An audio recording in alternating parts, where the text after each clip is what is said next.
பிறர் பொருளை விரும்பாத நெஞ்சே பழியில்லா பெருமை தரும். பிறர் பொருளை கவர மனத்தால் நினைப்பதே பாவம். திருட்டால் வரும் செல்வம் பெருகுவது போல பெருகி பின் காணல் நீராய் மறையும். திருடும்போது இனிக்கும், திருப்பி அடிக்கும் போது வலிக்கும். அன்பு காட்டும் பண்பு களவு புத்திக்காரனுக்கு இருக்காது. போதும் எனும் மனம் அளவோடு வாழும் நெறியான வாழ்க்கை உள்ளவரிடம் களவு எண்ணம் நெருங்குவதில்லை. நல்லவர் நெஞ்சத்தில் அறம் எனும் பூ மலர்கிறது. தீயவர் மனதில் நெருஞ்சி முள்ளே முளைக்கிறது. களவு செய்பவனின் வருகையை மரண தேவதை வழி மீது விழி வைத்து காத்திருக்கிறாள். நல்லவருக்கோ மேலுலகத்தின் வாசல் திறந்து வைத்து திருமகள் காத்திருக்கிறாள்.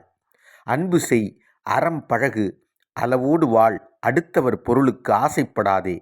உனது வாழ்க்கையை நீ வாழ், வாழ்வே இனிக்கும். அதிகாரம் 29 கல்லாமை. திருக்குறள்.